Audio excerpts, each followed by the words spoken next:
Hi, everybody, and thank you so much for joining me here today. I'm so excited about today's chat because on today's video, I've got Mike Sweeney, aka Mike RD, as you might know him better on Twitter. Mike has battled and overcome obesity, depression, and IBS by changing his food choices. He's gone from a modern standard diet to a low carb, keto and carnivore, and he's put that together with a more philosophical approach, a sort of stoic approach to life. And we're going to delve into those during our conversation. We are also going to be talking about magnesium because Mike has put together a fantastic resource about the benefits of magnesium, and he's going to be sharing that with us today. So make sure that you keep watching. Alongside his heavy work schedule, Mike is a proud dad of 2, and when he's not working or spending time with his family, he's probably going to be found in the gym. So True. Mike, welcome to my channel, and thank you so much for agreeing to chat with me today. Yeah, no worries. Thanks for having me on. Excited to talk. Good, that's excellent. Thank you. So I'm really looking forward to this chat with you and talking about health and weight loss and how you've overcome your own struggles. But to begin with, I want to just have a little bit of a delve into your own background to what's your how you found yourself in the situation that you did, and also your own background as far as studying is concerned. So I've noticed from your Twitter account that you describe yourself as a geek about biochemistry. So my first question, I think, has to be, why did you study dietetics at university and not biochemistry? Yeah, no, it's a great question.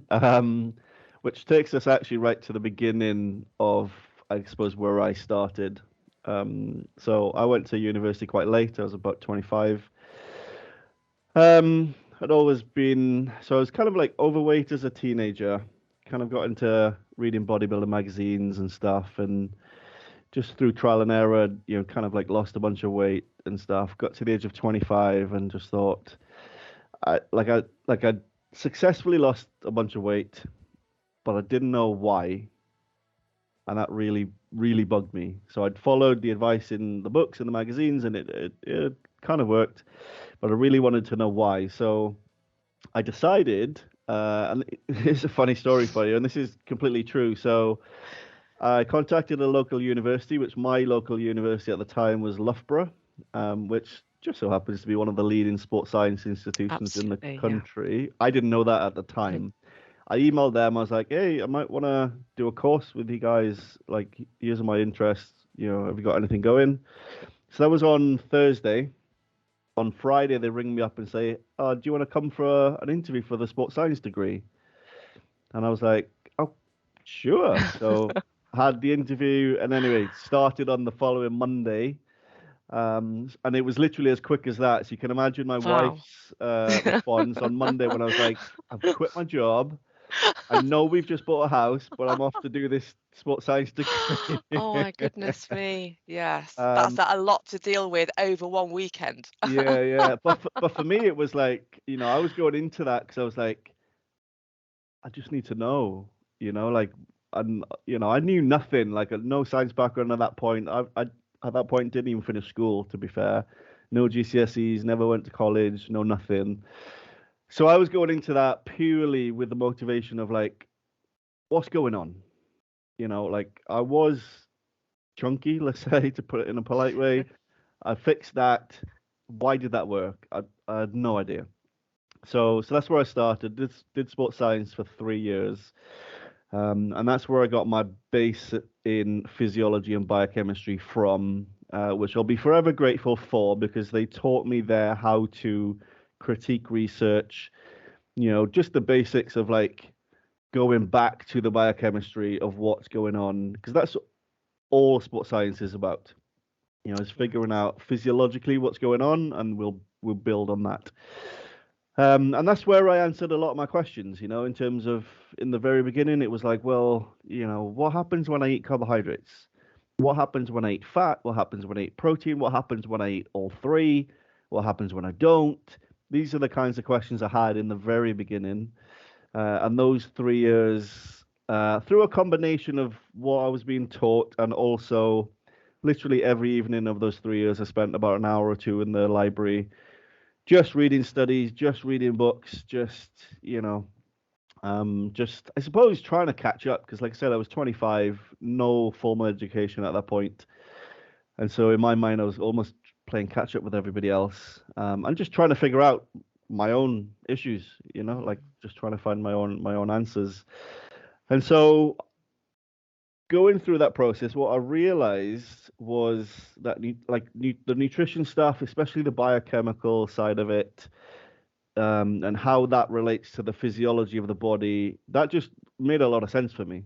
Yeah. Like a ton of sense. And it was quite interesting because most people in my class at that time, everybody seemed confused about nutrition and all of this kind of stuff. Whereas for me, it was like, oh, this makes sense, you know? And at this point, I didn't even know what a dietitian was.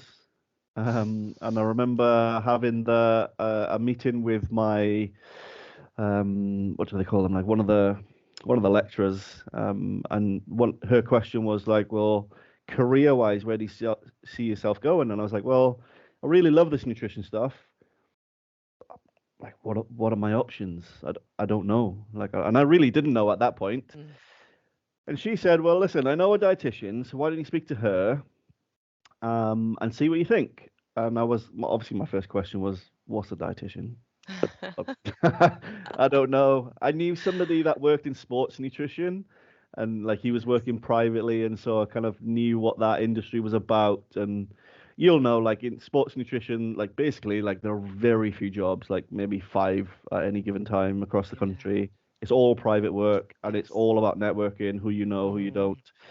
So for me, that was like, I'm probably not going to get in there. So anyway, I spoke to this dietitian. She explained what that was all about.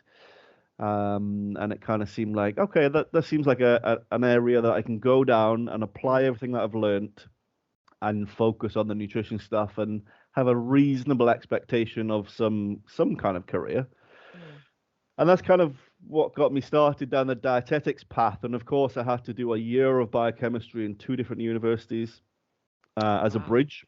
Yes. And then eventually a master's in dietetics, which is what I did at Leeds Met. And that was my path into dietetics. Right. Does that make sense?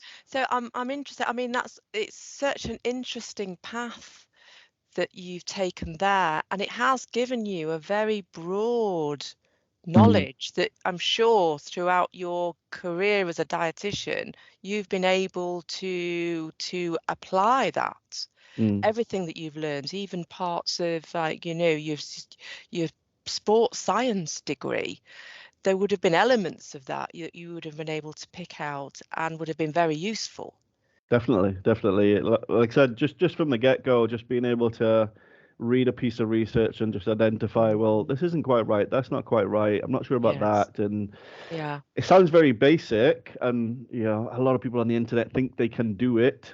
But it's definitely a skill that can be learned, especially with sort of statistics, for example. There's a lot of, especially in nutritional science, I was going to say epidemiology there, but we won't go that far yet. But there's a lot of statistical manipulation that goes on. Yes. And when you don't know, you don't know. You just read the conclusion and you go, oh, And yeah, you okay, think, that's the yes. conclusion. But then when you look at the statistics and you've got adjusted data and you've got hazard ratios, and there's a reason why a lot of that is done. And very often it has to do with, if I'm a PhD and I've got friends who are PhDs, and that career path is interesting because a lot of researchers live grant to grant. Right, and they have to continually bring grants into the place where they work. And if they don't have a job. And so obviously where they are publishing research, there's a lot of pressure to make sure that this research is sort of widely cited, it gets recognition, and obviously the more you can make that happen, the more funding money you bring in. Yes. And obviously, not to say there's a conspiracy, but there's just a lot of pressure on people to make an impact, to bring more money in. And this is, I think, partly why we see, definitely in the epidemiological side, where they do studies, they find stuff, they're rarely reporting the absolute risk values. They're usually reporting the Exactly. relative risk. Why? Yes, rather than the Yeah. absolute risk. So, for Yes. example, in some of the meat studies that have been done over the years, when a study says you have a 20% risk, less or more risk of, if you eat meat or don't eat meat, that sounds like a lot to the average Yes. person.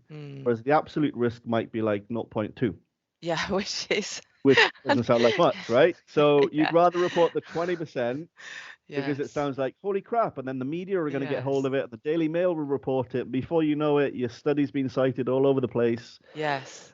And Exactly. so just being able to spot, and I'm not saying I'm an Mm, expert in statistics, I'm definitely not, but just being able to spot things like that or methodological issues yes.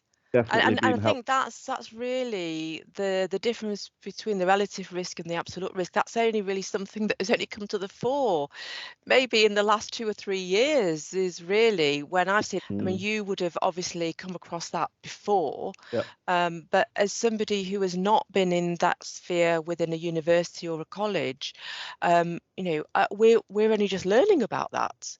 So it's pretty mind-blowing, really, when you think about it, and it makes a massive difference into how people present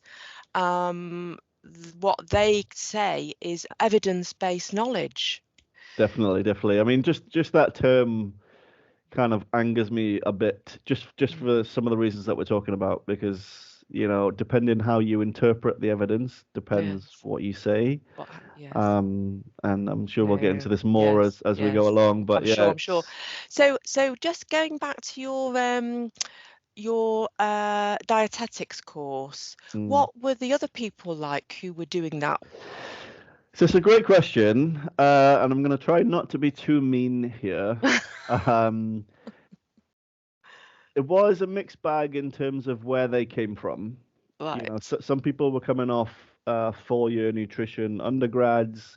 Some people were coming from completely different walks of life. I was obviously there again as a mature student from the sports science background. Mm, So there was a mixed bag in that sense. mm, What was interesting to me was I remember the very first day that classes were due to start, and we all had a meetup in the cafeteria, I suppose, like where you get food. mm. Um, and everybody, like for me, I was just so excited to just get my learn on, start talking science, start talking nutrition, and that's what I was there for. I was so excited. But what was interesting to me was like 80% of the class, that's not what they wanted to talk about. And even having at that point, even having basic conversations about, I would bring up things like insulin and these kinds of things. And Yes. at the beginning of the course, most people, I would say about 85% of people were like, what is insulin? Which even at that time, I Mm, was very surprised at, because I was like, hang on, we're here on a post-grad dietetics course. mm, You don't yet know what that is, mm, mm. which for me was, yeah, it was very surprising. Yes. Um, but yeah, like that's what it was. It's not to say that Mm. the people there, none of them were bad people or No, anything. But it was just surprising that they didn't absolutely. even, like I said, just me waffling about insulin and it does this and that, da, da, da, da, and people were like, oh, what's that? And I just found that very surprising. Yes. And that didn't really improve much as the course went on. Obviously, we had a lot of biochemistry lectures. Mm, Um, but yeah, that just mm, yeah, they just seem mm, to most of the people on the course just, and again, they're not bad people, but like most of them just seem to absorb what they were being taught with no filter.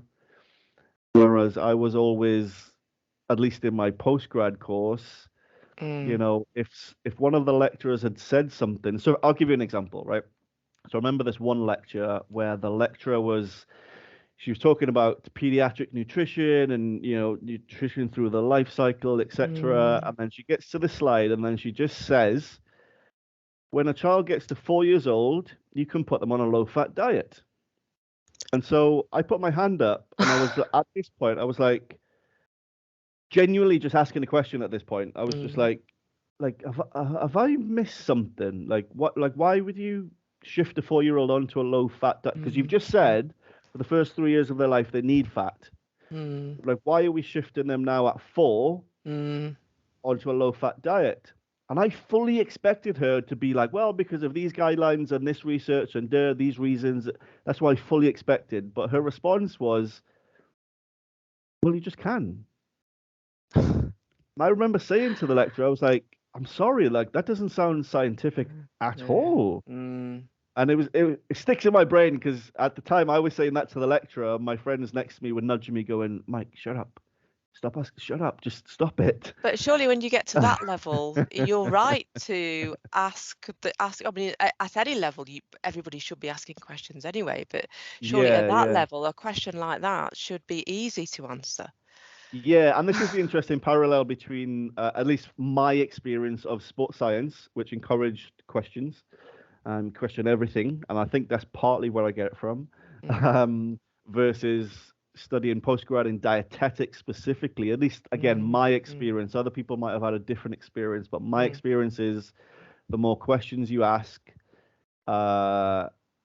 it's not really welcomed. And so my postgrad dietetics course was 2 years in length, and for the entire 2 years, at least for me, was extremely frustrating for reasons of just, because that's just one example. There were many more examples where I'm questioning them just from a position of like, what am I missing? Because I don't get that.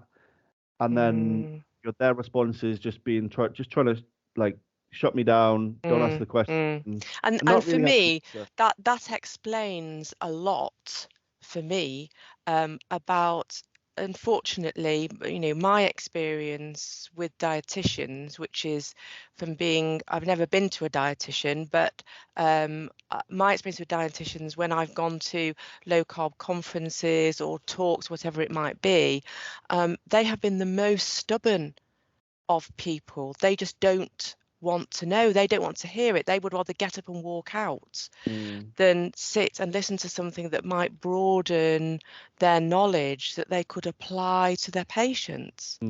Yeah. This is what I just don't. So what you've just said actually explains a lot. Yeah. So I'm just interested, was anything like low carb or keto, obviously not carnivore, but but let's just say low carb, for instance, was low carb or keto covered?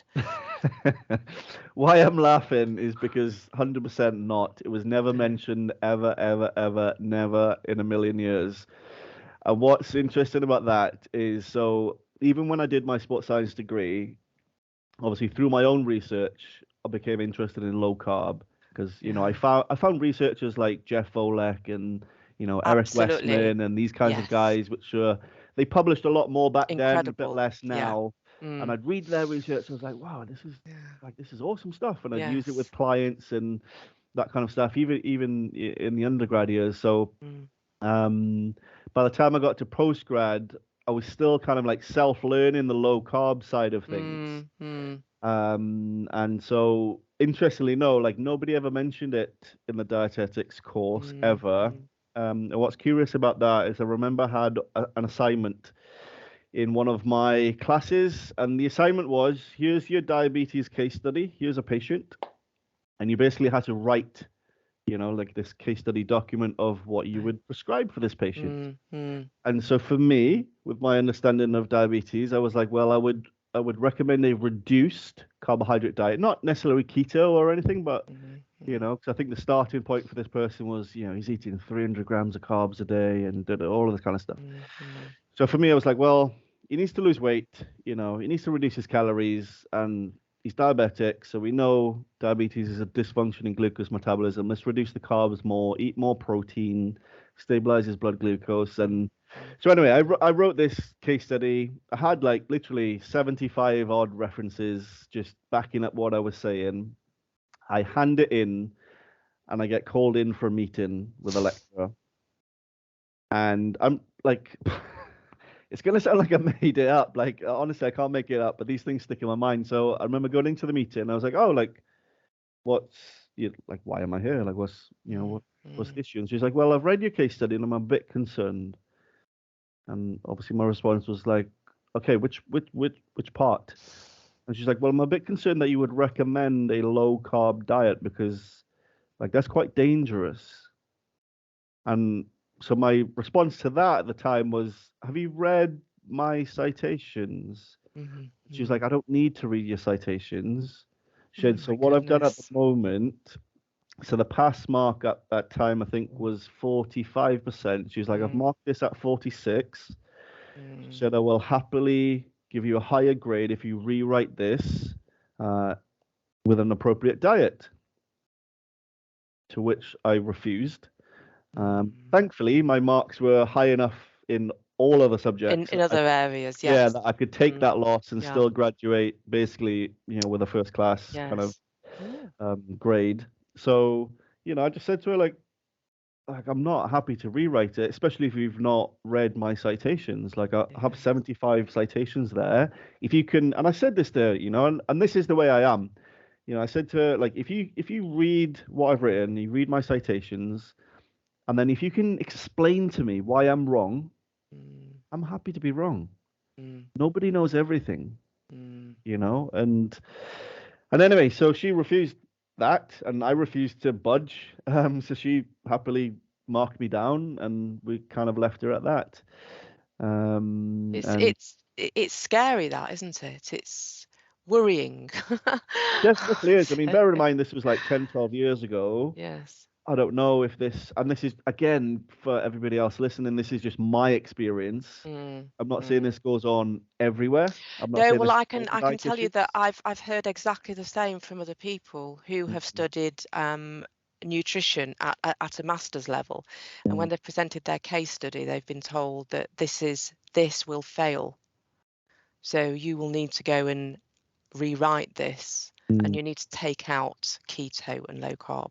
Yeah, which is bananas, really, when you think about, like, like you mentioned before we started recording about evidence-based and all of this kind of stuff. And it's at this point, it's just absolutely bananas to me that we have literally at least 20 years of published peer-reviewed evidence showing that low carb for quite a lot of people, or maybe not everybody, let's be realistic, but for quite a lot of people and for quite a few conditions can be beneficial. Yes. So when these, and this is where I get frustrated, when these lecturers or academics and they just write it off like, no, that's a fad, and I'm like, what is that statement based on? Because, like you've got people like Jeff Volek, his entire career has been devoted to publishing low carb. There's people that have come before him and people that have come after. And so we have this whole evidence base that, you can write it off if you want to, but at least explain to me why you think it's stupid. Yes. Which whenever I have those discussions with people, I've never yet met even a PhD that can explain to me why it's stupid. No, quite. And that's not to mean that, again, like low carb, keto, carnivore, it's not, obviously, like, it's not for everybody. But what I see in my clinical practice these days, day to day, is 9 times out of 10, I can solve a lot of clinical problems by getting people to eat less bread, less breakfast cereals, less sugar, a bit more protein, a bit more fat. Like there are clinical situations where maybe it's not appropriate, and that's what I try to tell dietitians these days. And it just is like seems it's just a tool in the toolbox. Totally, yeah. But to me, it just seems that we're never going to take a step forward as long as those people who are going through the university are learning something which is totally at odds with what we know works on a cellular level. Yeah, I mean, it is changing. I do see it on the ground level. So it's just, I've got a lot of connections at the minute within the NHS, and there's a lot of interest in low carb. And good, yeah. So at the ground level, there's a lot of, at the top level, not so much. But there is a lot of interest. A lot more people are open to it. More so, because a lot of people have grown frustrated with the advice that they've gotten from their GP or their dietitian. they've tried low carb out of desperation, and they're like, Yeah. holy crap, this really Yes. works. And do you know what I mean? And so the more Yes. that happens, and so I do see things changing. And so anyway, for people like myself and any dietitians that are listening or nutritionists, how one way we can change this narrative is by getting ourselves into positions of power. And by that, I mean, if I am lecturing at XYZ university, Mm, of course, I'm going to lecture on a more objective basis, in terms of, well, this is when low fat is appropriate and useful. This is when low carb is appropriate and useful. This is when mm, keto is appropriate and useful. And, so for example, all the current research coming out on ketogenic diets and mental health improvements is ridiculously exciting to me. yes. Like honestly, like so excited about all of that. And I've experienced some of that myself. So, Yeah, so you we're know, just about to start talking about that just in a yeah, couple yeah, of yeah. minutes. Yeah. So, like I think people like myself or people that are maybe not against low carb, getting into those positions, getting in Right. at the ICB level, like the way the NHS works organizationally is you've got like Public Health England, you've got the ICB, and then they dictate down to Yes. people. So I'm here like as a PCN Mm, dietitian, mm, and then mm, below me is like primary care and et cetera, et mm, cetera. mm, So obviously I need to go from here, I need to go up there where they get to make the decisions, or I need to go into a university to influence the students, or I need to mm, maybe get on the nice guidelines writing boards. So I've got a friend that yes. she used to work for Cambridge University, like writing and editing nice guidelines. So Mm, the more people like me kind of like move up the chain, eventually the narrative will start to change. yeah. And so, for example, just in the 10, 12 years that I've been a dietitian, when I first got into it, it was like, whoa, low carb's evil. That's dangerous. Mm. You've got an eating disorder if that's what you're doing. And that was another discussion I had when I did a ketogenic diet when I was on my postgrad, just to Mm. prove the lecturer wrong, which is a whole story in and of itself. Because I shouldn't laugh really, but it's just you it is shouldn't, but it's laughable. it's kind of funny, yeah. But like the quick version of the story is the lecturer said if you do a ketogenic diet because you're eating so much fat, your cholesterol levels will go up, you become unhealthy, you'll have a heart attack, etc. Me being me, hand up, I was like, I'm really sorry. Based on what I've read, Uh, that's really not going to happen. She was adamant it would. So I just went home. I was like, right, I start keto today. yeah. And I did it literally for 3 months straight. I tracked my body Mm, composition, did all my biochemistry. mm, Obviously, I was in a university, I had access to everything.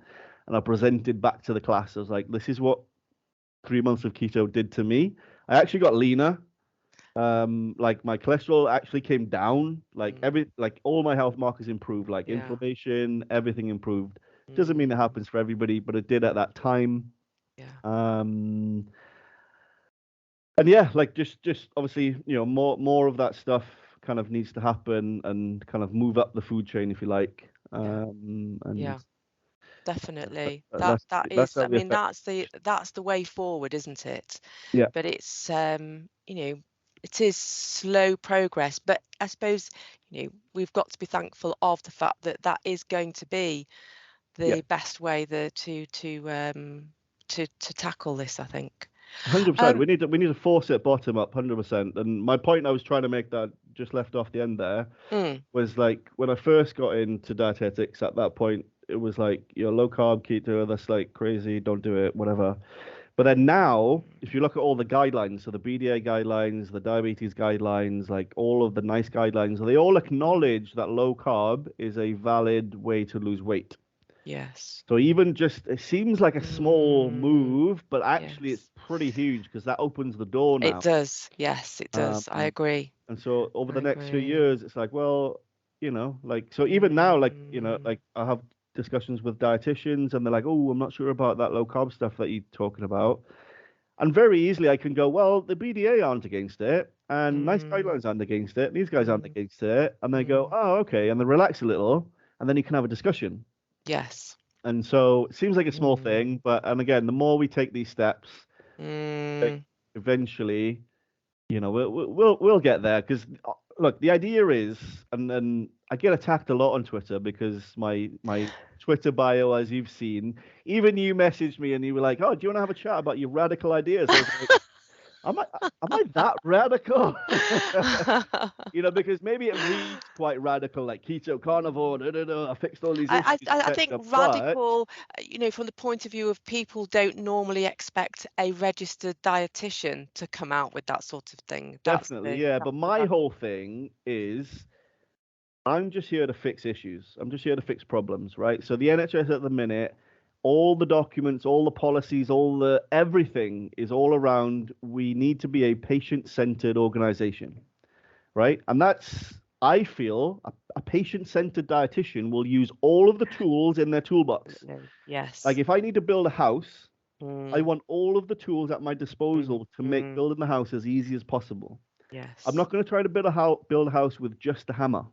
No. Do you know what I mean? I'm not going to try to fix my Tools. car with just a screwdriver. Like it's just not going to work. I want No. all of the tools. Yes. And that's, for me at least, like that's where I'm coming from. And on Twitter, what I Yeah. present is just what I'm doing. That's it. Yeah. And You that know? and that sort of person-centered approach that you've just been talking about, surely at the very center of that is the simple asking, well, how, why, how is it this person has come to me, this patient has come to me with these physical, mental health issues? Yeah. How is it?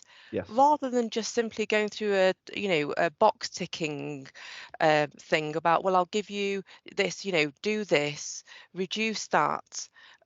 Asking that question, how or why, you can't help but to consider something wider than the current narrow guidelines. Yeah, definitely. I mean, this is where you have to be genuinely curious about what's going on. Yeah. Some people are, some people aren't. Some people are just in their jobs just because it's a job and they go and tick the boxes and go home, and that's okay. Like, and some people are in it because, for me, I'm just genuinely curious. I want to solve the puzzles of the universe and figure out like all of this stuff. And so, to give you an example of where this does happen, an example of what you just said though is Dr. Unwin in the low carb space. Everybody knows who he is. Yes.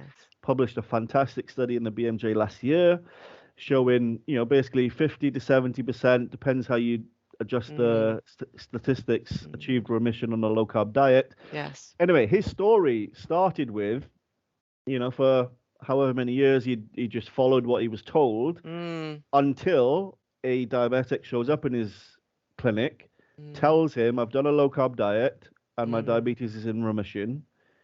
And fortunately for him, he went away with the questions you just mentioned. He was like, well, hang on a minute. How has that happened? And that sent him down this other path, thankfully, because at the moment he's a force to be reckoned with. Oh, absolutely. He's pushing this whole thing and providing the evidence for people like myself, at the grassroots level to be like, well, look, these guys have done it. Why can't we? Yes. And which is fantastic. So it does happen. Sometimes takes people a long time, and he kind of admits that it took him a while to get to that point. So it does happen, slow process.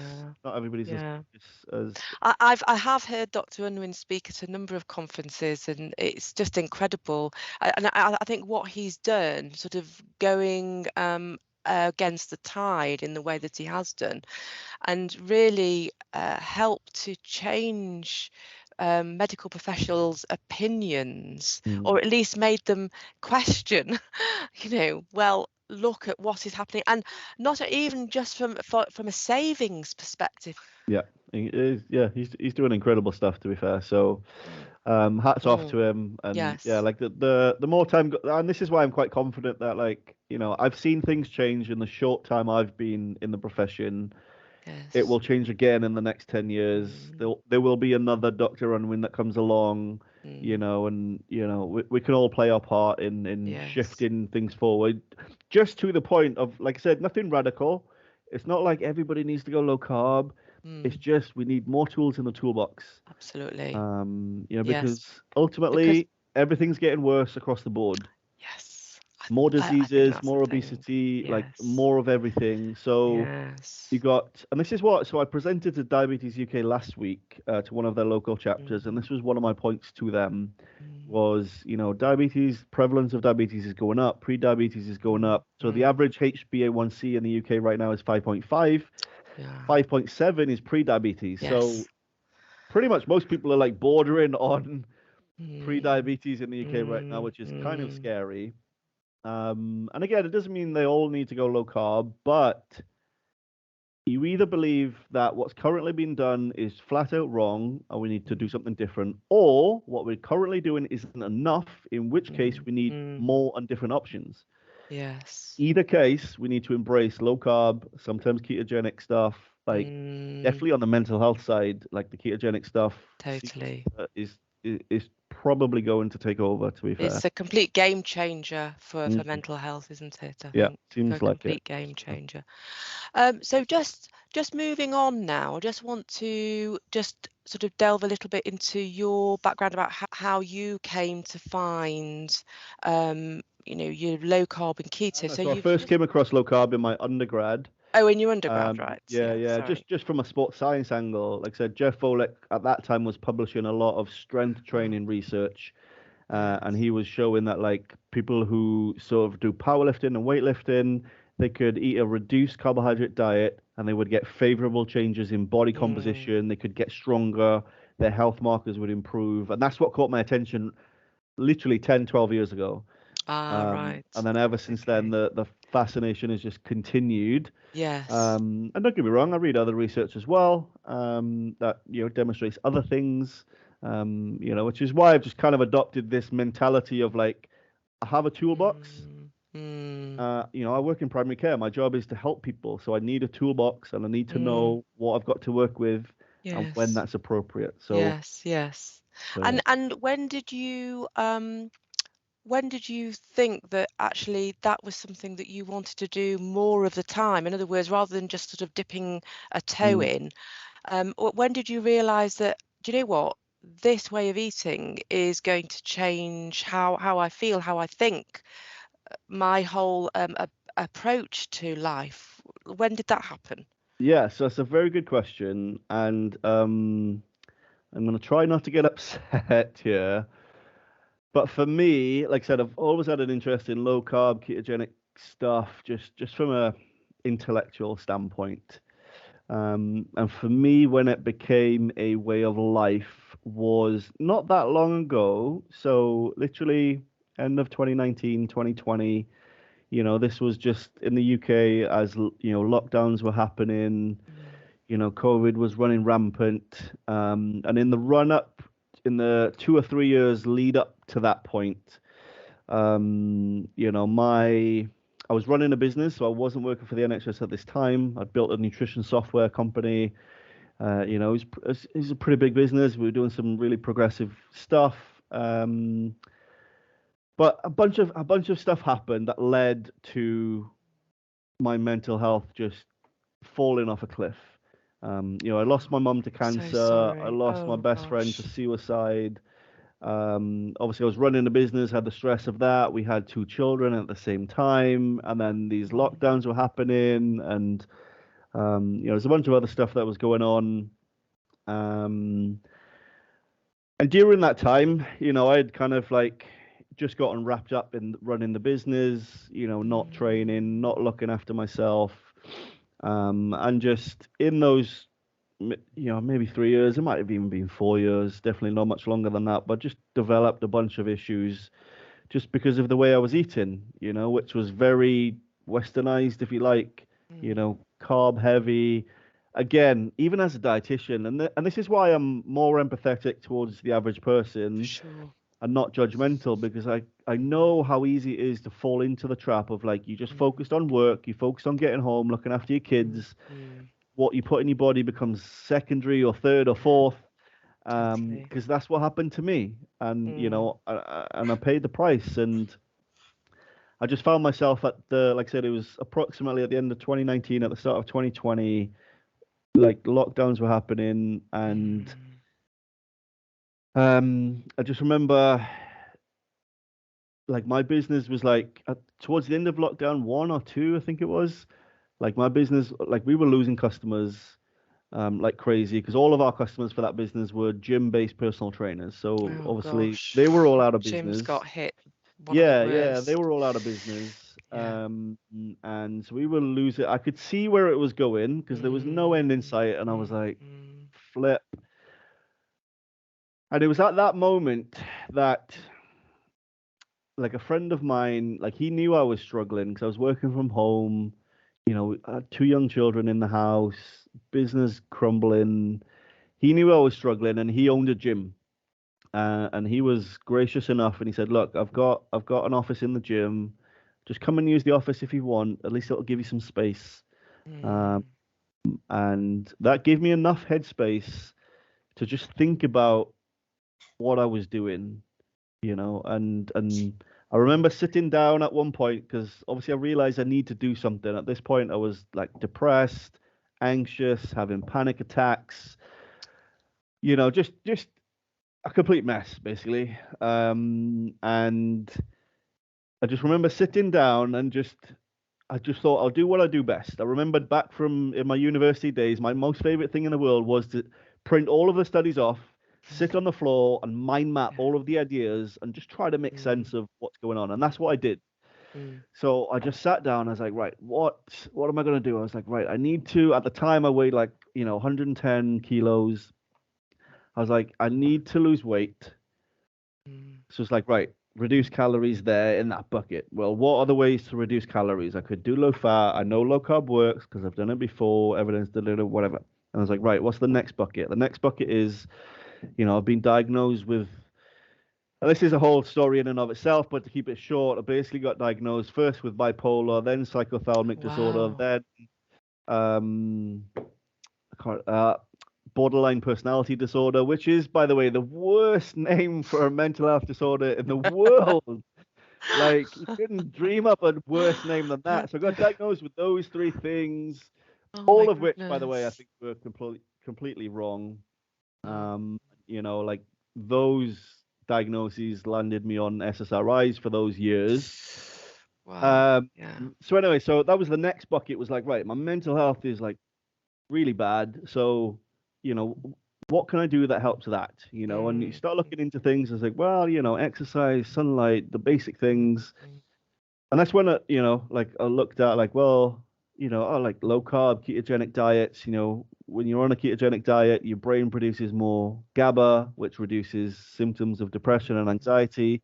And at that time, I was reading some of these studies, and some of those studies are in mice, and 1 or 2 of them are in humans. So at the time, I mm. was like, I'm not sure about this, but I was in such a bad place. I just figured, Worth a go. yeah, why not? So anyway, I had these like 3 or 4 different buckets. I needed to lose weight, my mental health, I wanted to like build some muscle, whatever.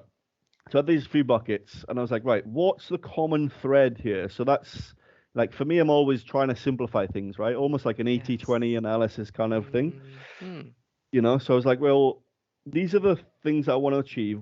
What's the one thing that I can do that will achieve all of these things? And the bit that I circled was like, right, if I just eat low carb, that mm, reduces my calories, so I will lose weight. If I go low carb, I'll produce a few more ketones, so my mental health might get better. mm, If I go and lift weights and do some cardio, then I'll get some endorphins and I might feel better, right? So it's just like, so that was the common thread. So that was the point where I was like, right, that's it, low carb, and that's where I started. Which, like I said, is not even that long ago, but that's when it no. became less of an interest and more of Mm. a, this is how I'm going to live. More of a lifestyle, yes. Yes, definitely. Mm, And it only took from that decision of doing that mind mapping, maybe 6 months later, I'd lost a right. ton of weight. Mood was way better. Everybody was like, Brilliant. wow, you seem like a totally different Mm, person. mm, And that was just in that 6 month period. yes. And it progressed from, it started just as okay, it's just low carb, So at that Mm, time, I was like, I was eating some vegetables and just meat and, just again, not worrying about calories and stuff, just mm, letting it mm, self regulate.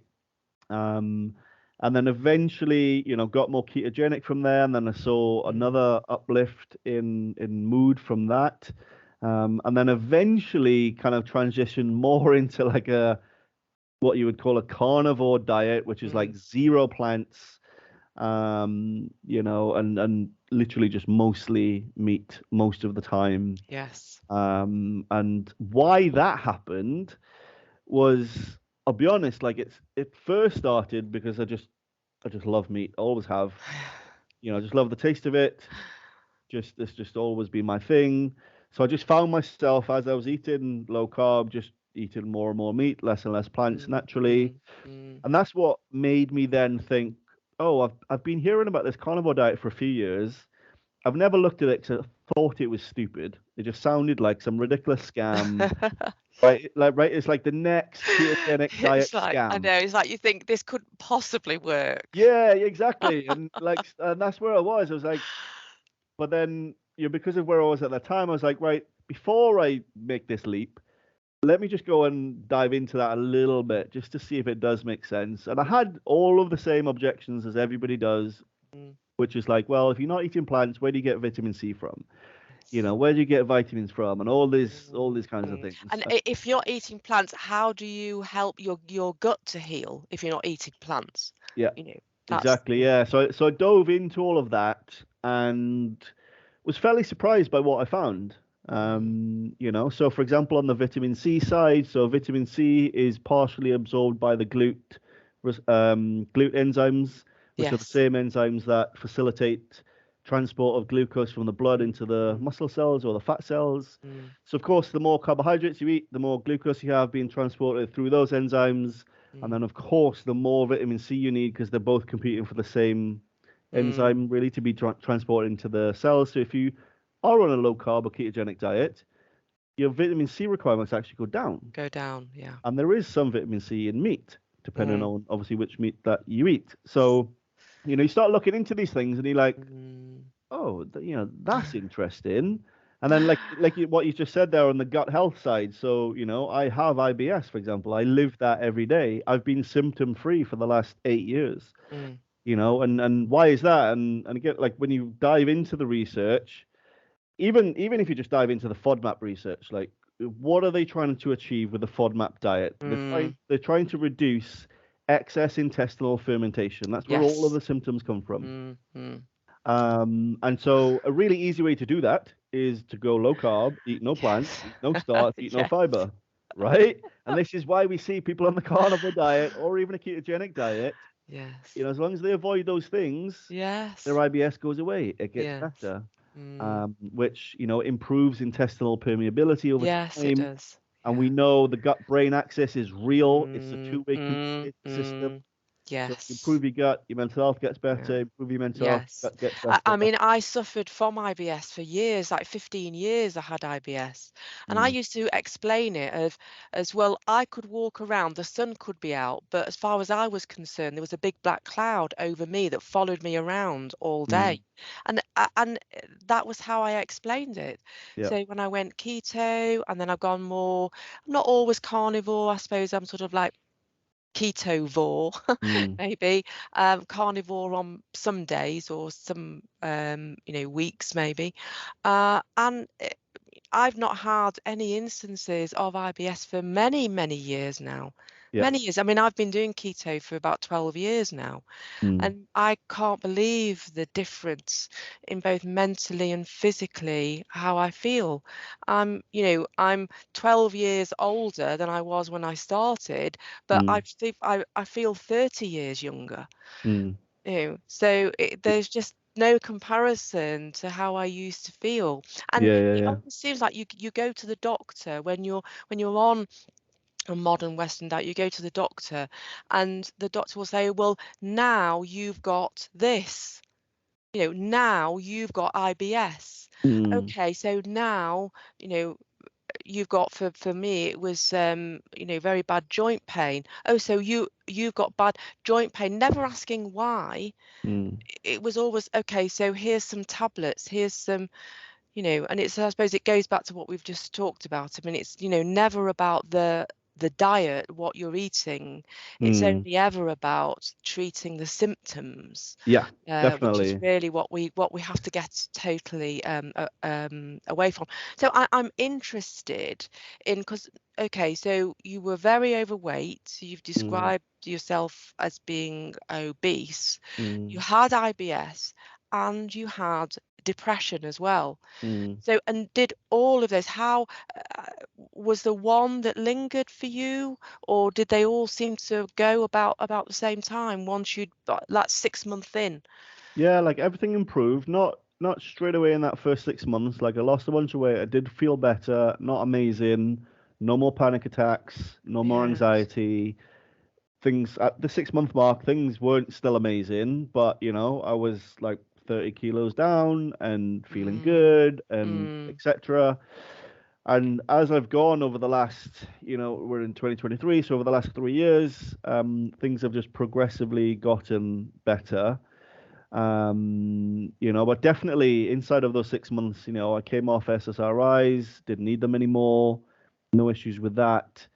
Got my body fat down to, almost single digit body fat. wow, that's Um, brilliant. and and yeah, and that was just all from doing that one thing. Yeah. For the people listening, I mean, even just from my story and what you've just said there about your own journey, it might sound like, oh, this sounds like hype. It sounds like some crazy Mm, claim.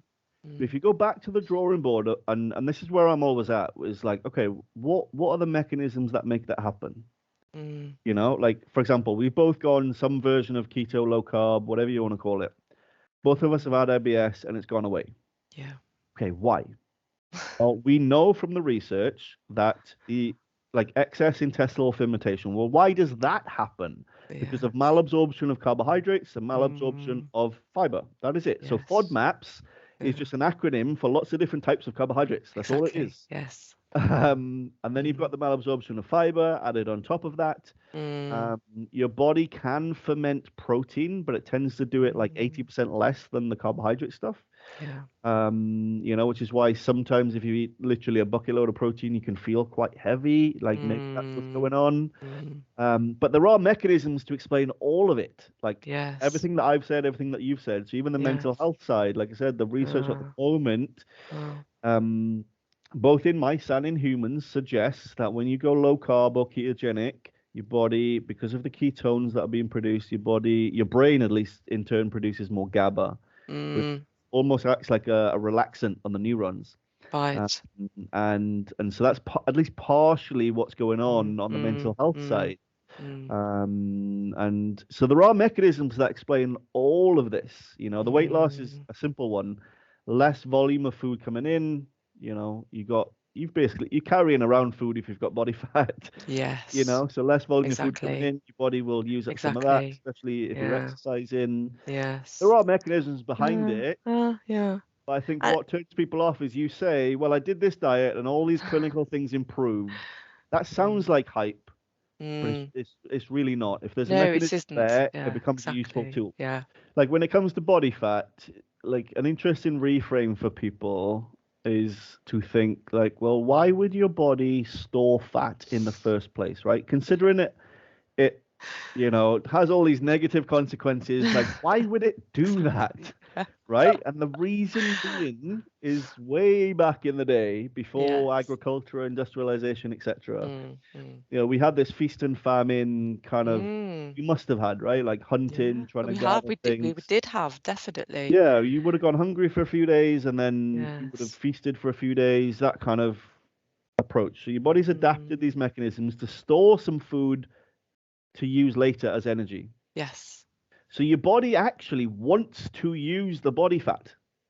It wants to. You just have to give it a chance to do that. Mm, mm. And like we're talking about, you can do that through your diet and changing your lifestyle, etc. Yes. And I think why, to touch on your point of like, well, are they being misinformed? Are all these doctors just out to kill people, or Oh, what are they no. doing? And like, so Mm, why I think all of that has happened. Like, 'cause I'm personally friends with a lot of GPs, mm, and obviously none of them get into what they get into. Same as me, same as you. We get Mm, into it to help people. mm, However, the pressures of the job very quickly take over.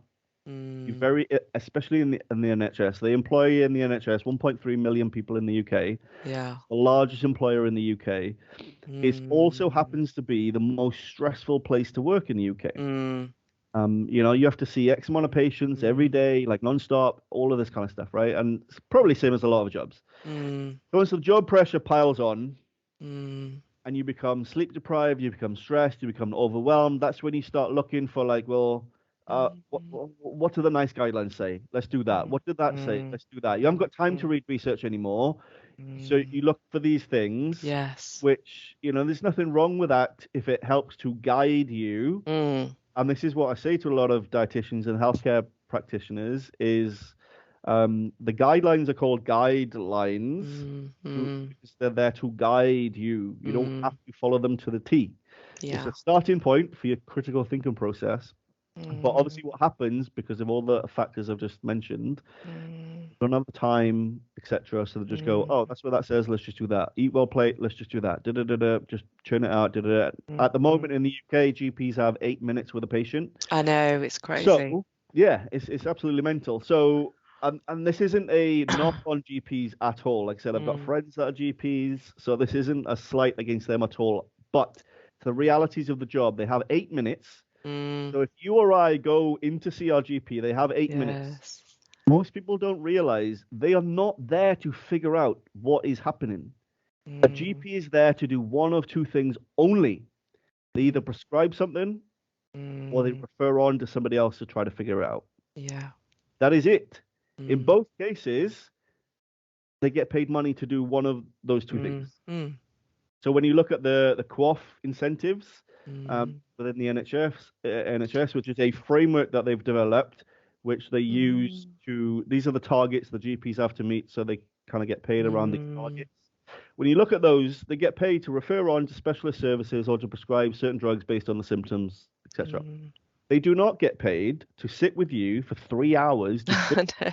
what is going on and why, and then to Mm, prescribe a low carb diet, even if that means you reversed your diabetes, you lost weight, your IBS went away, your mental health mm, got better. If all of those things happened and that GP spent 3 hours with you, they mm. might feel really good about their job, but as a GP, as their practice does They not get they paid from the wouldn't have insurance, met their, yes, yeah, they they wouldn't wouldn't have have met their met their targets. They their do not targets. get paid. Yeah. No, So there's no. this like, Yeah. it's not a conspiracy. It No, sounds like it, but you know that's what? I think where I'm coming from on this is it's not, for me, it's not about the medical profession. It's not about what the GPs are saying. It's really about, I suppose, it's really about the profits that are made by big food, big pharma, and everybody else, no matter who you are caught in between those two. yeah, And that's what, when I say, we're not being told the truth about things, yeah, that's where I'm coming from. It's that, but everybody else is caught between big pharma and big food. yeah. And some people have the time to do their own research and Mm, other people don't. And yeah. it's as simple as that. I have been lucky in the fact that I have been able to. I wanted to take a step away from. I just thought, well, maybe diet has something to do with it. I found FODMAP, and from there I found then low carb keto, and then sort of carnivore ketovore sort of Mm, thing. So I've been one of the lucky ones in as mm, much as that I've been able to do that. mm. But I think my heart goes out to people who are trying to do their best, but are just caught in this cycle. Mm.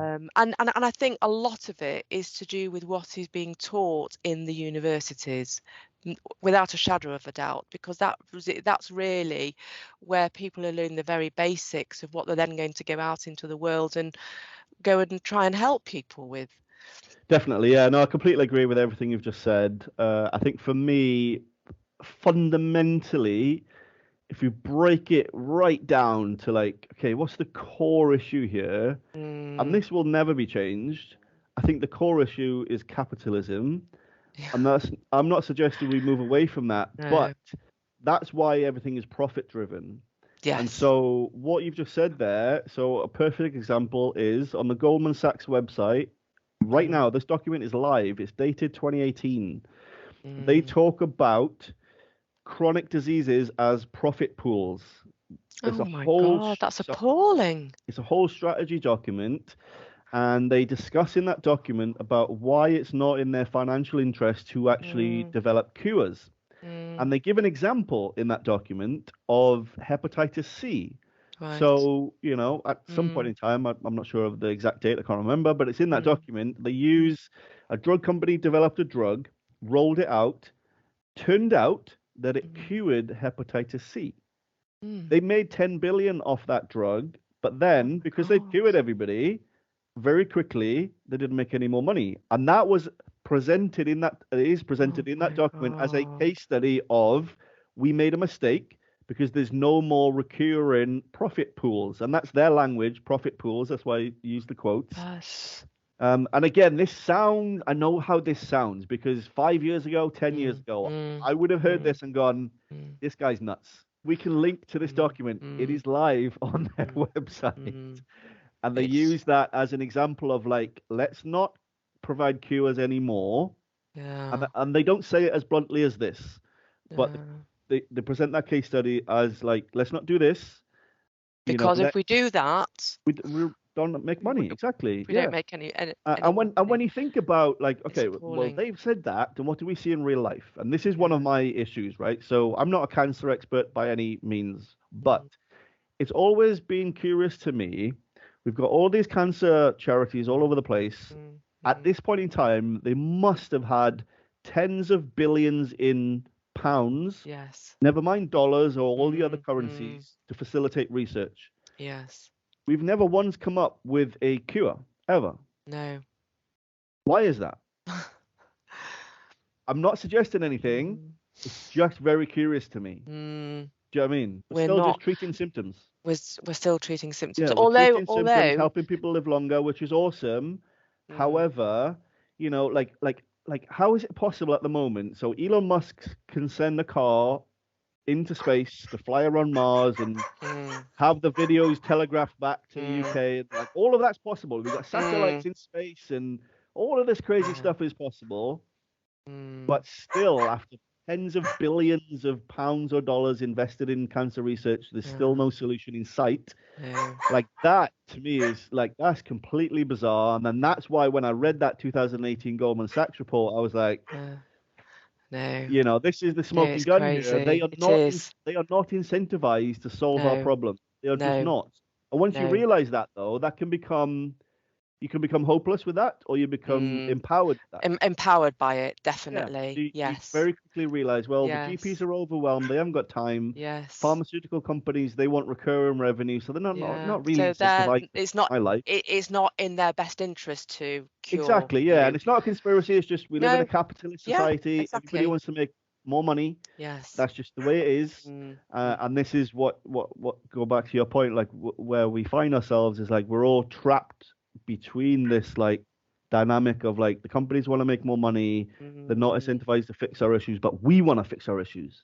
Yes. You know, and this is why I believe the change has to come from the ground up. Absolutely. Yeah. Right? Because people at the top, they want to maintain profit margins. For people like you and me, we just want to feel better. Yes. We want to help other people feel better.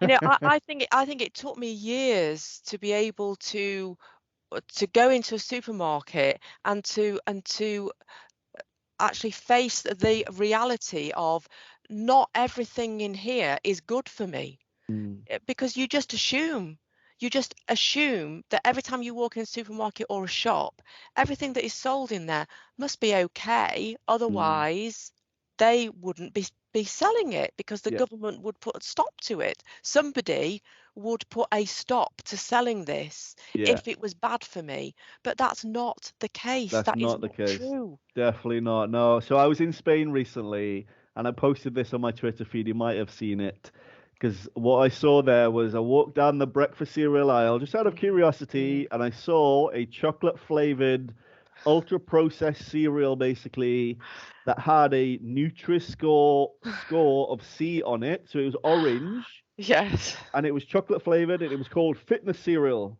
Oh my God. right? And this is the Yeah. kind of reality. So this is what we're Yeah. dealing with. It's And just like I'm not sure if it's maximum stupidity or maximum profitability yes. or just what. Like it's just everything's Yes. warped, and it's Yeah. like It's once you see totally. it, you can't unsee it. And then it's shocking when I listen to people like Dr. Robert Lustig, and he's talking about patients coming into, or who were coming into his clinic aged 9 with non-alcoholic fatty liver disease. Yeah, it's I mean, crazy, right? that's just unheard of a few years ago. Most adults shouldn't even be getting non-alcoholic fatty liver disease. No, that disease is a new disease. Like it never existed Oh, before.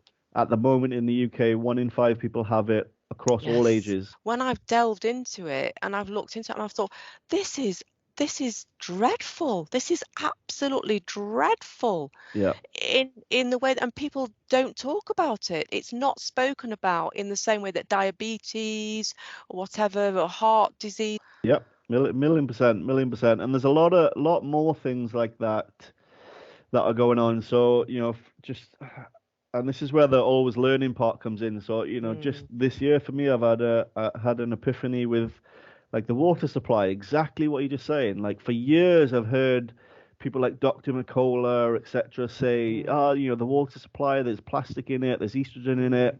Never mm, really looked into it because I'm mm, like, that's crazy. The government wouldn't let that happen. mm. But then when you take the time, and this is what I did, literally only like 3 months ago, you take the time, you look into it, like, and you find this study, and then that study, and you're like, hang on, so the water supply really has a lot of estrogens in it.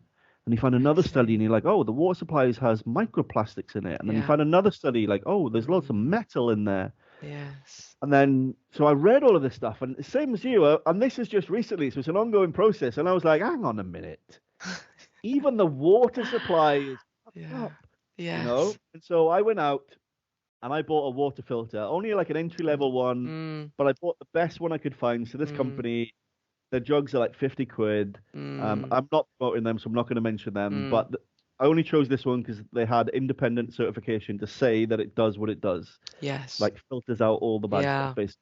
mm, Anyway, I buy this jug and I figure I'm just gonna try this. Probably nothing will change. That was my mentality. mm, Anyway, fast forward to now, and this is only like 2 or 3 months later. Fast forward to now, what I've noticed is the way my body fat, I don't have much, but the way my body fat is distributed has changed. mm. Oh, that's So, interesting. so I used to have a bit of an issue with body fat on my lower chest and around my Oh, hips. That's the first place it yes, would go and the last yes, place it would come from. mm. Just from changing to filtered water, that pattern has changed. Wow, Which that's again incredible. sounds like, oh, Mike's just a scam artist. I know. He's just hyping it up. But when you read into the research behind estrogen and what that Yeah. happens and how that affects fat Mm. distribution, it does Right. make some sort of Yes. sense. Yes. And it's yeah, so it's an ongoing process, and Yeah. yeah, I know the feeling, and like all of us were always learning all of the time. And I don't know. I guess at this point, I would just say, yeah, I, I was gonna say like don't trust anybody, but I'm not sure if that sounds crazy or not. But I would even for everybody listening, Mm, even from what I've said, like don't trust me. mm, Go do your own digging. Go do yeah. your own experiments. Yes. Don't trust what Yeah. I've said. Use Mm, what I've said as maybe a starting point, yeah. and then go have a look for yourself. Funnily enough, the very first video I ever did, I said at the beginning of the video, at the end of the video, I'm going to give you my number one tip for how to your best way to weight loss and better health. Mm, And for anybody who's not seen that, I'll just say my number one tip is keep an open mind. And that is the very best way. And even if you come across something you think, well, that doesn't sound right, look into it. mm, Start to become interested, start to become your own explorer, your own adventurer into your own health mm. conditions. Yeah. And it's incredible what you turn up, what you find. You try some things, you put a toe in the water. Okay, well, I'm still here. So you go a bit further, you go a bit further, and then you realize that actually you're moving further and further away from the national guidelines, the normal way of doing things Mm. in so many different ways that you never thought could have ever applied or would have even would have even given a second thought to. Yeah, definitely, yeah, definitely. I mean, this feeds into like why I do Twitter, and there's a lot more, a lot of other people like medical people that Mm. promote low carb that do Twitter as well. Yes. None of us are monetizing Twitter. No. We're just there sharing what we're doing, what we're Yes. working for the reasons you've just said, Yes. because just to put it in people's minds that like, hey, this Mm. might be an option. Yes. That's it. Exactly. Yeah, it's not to Exactly. say everybody has to Yes. do this, and this is No. why I find it funny where I get attacked by vegans or like I even get sometimes get attacked by like dietitians and carnivore people Oh, because I'm they're like, sure. oh, you're an Yeah. idiot and and I'm like, I'm not even saying everybody needs to do this. No. Like if your health is getting better, you're happy and you're healthy and all of Mm. this, I'm happy for you, Yeah. and I even say that to the Exactly. vegans, like if your life Yeah. is improving and you're vegan, keep doing Mm. that. Yeah. Didn't Yes. work for me, but that's completely fine. Yes. Um, This you is know, just about each person finding their best way to better health. That's all this is about. yeah. That's it. So now I want to move on to the topic of magnesium. So you've put together an incredible set of an incredible presentation that you've given to a number of medical people recently. I understand you were saying before we started, Hmm. and I wonder if you would go through those slides with us now. Yeah, definitely, definitely. So let me get them up. So I presented Yeah. them, like I said, to a local chapter of Diabetes UK last week. All right. I've Okay. I've published them in a clinical magazine, NHD magazine, which was National Health Digest. That was in June Mm, 2023. Had a lot of interesting conversations with clinical directors up and down the country and academics, and it just seems like nobody was really, and I wasn't really either, to be honest, aware of the impact that magnesium has on glycemic mm, control. yeah. And the interesting thing about that is it's not only about diabetes, as fatty liver disease, like hyperinsulinemia, insulin resistance Oh, is all part of that process. yes. Certain types of cancers, So, insulin yeah. resistance is part of that process, like Mm, depression, PCOS. There's a lot of different yes. conditions that are at least affected by insulin resistance. Yes. And so it's quite a big deal, really. Yes. I think Um, so. and so let me get these slides up here. Mm. Um, So the first slide, yeah. which one are you looking at, Mike? So the very first slide, so number one, is just literally the title slide. Says diabetes and magnesium. The subtitle being how magnesium regulates blood glucose and can be used to improve glycemic control. Yeah. The next slide is just me introducing myself, which we've done that for your listeners. You don't really need to cover Yes. that. Yes. The third slide is a super interesting one, especially if you live in the UK. So it says, State of the Nation, we need different tools. That's my opinion. But basically, what it shows is the prevalence of diabetes as a percentage of the population from 1950s all the way up until 2022. And the data shows that in the 1950s, the prevalence of diabetes in the UK was 0.5% of the population. In 2022, it's just below 6%. Wow. Of Yeah. course, and this is like confirmed diagnoses. This doesn't include pre-diabetes, which is obviously Okay. far higher. Um, Yeah. and all along the way, I've got these red arrows on here that highlight. So in 1982, Diabetes UK published their first guidelines. Mm, 1994, the government published the Balance of Good Health Plate, which is now called the Eat Well Plate, which was introduced in yes. 2016. Diabetes UK have published various guideline documents all the way up until 2018, which is the latest Right. one. And I've plotted those on there just to highlight the fact that like diabetes is still getting worse. Right. And going Mm, back to what I said at the beginning of the video, this either suggests that what we're doing is wrong or mm, it's not enough. yes. Whichever camp you fall into, Mm, we need to do something different and something more. Yes. That's it. Yes. And And even though the governments have tried to bring in the various guidelines, it hasn't made the slightest bit of difference. It's the incidence of diabetes is still rising. still rising. Pre-diabetes is going crazy. Like you said, non-alcoholic fatty liver disease is now on the rise. All of these things are linked.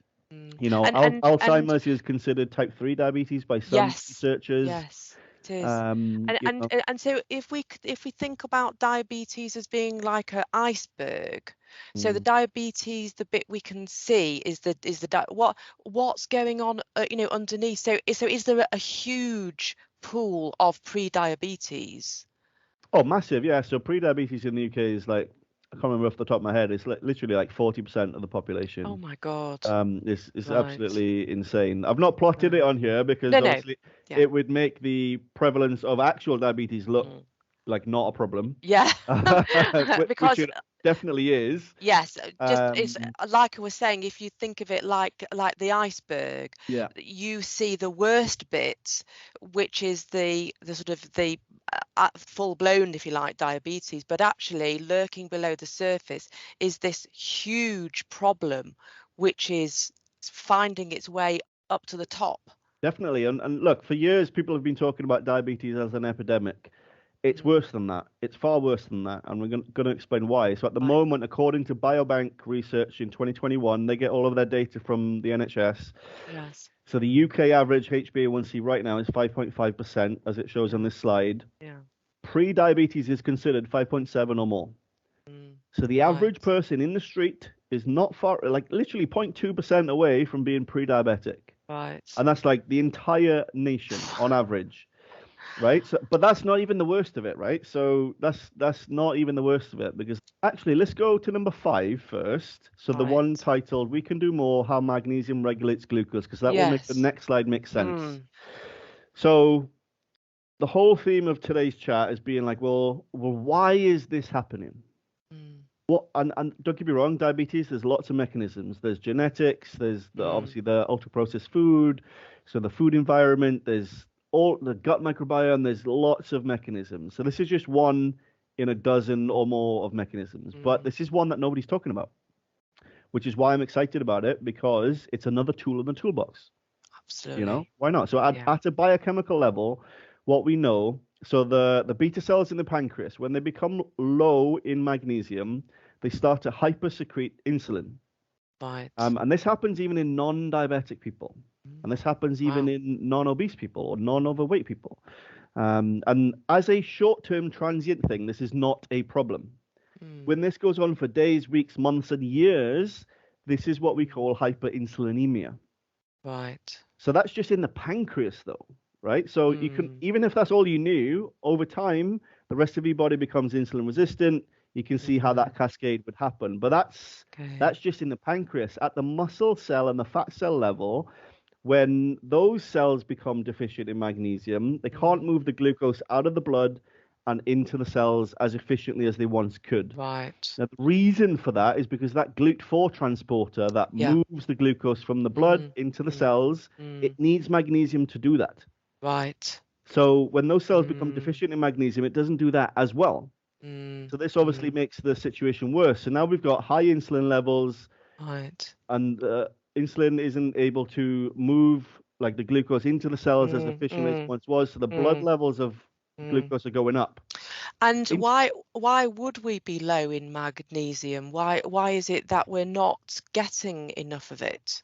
yeah, fantastic question. So if you go to slide 7, where it says, "What about magnesium in food?" So Yeah. what's currently going on, at least what I can dig out from the current research, is the Mm, magnesium content of foods across the board. So meat, dairy, cereals, fruit, vegetables, all of it. It's all becoming lower and lower and lower in magnesium. Why? mm, Because the soil is progressively becoming lower in magnesium. Why is that? We got increased use of fertilizers that are low in magnesium. The magnesium is not being replaced. There's lots of, mm. intensive agricultural processes Yes. that are being used, pesticides, etc. All of this depletes Mm, magnesium availability in the soil, therefore in the plants and in the food supply of the animals, etc.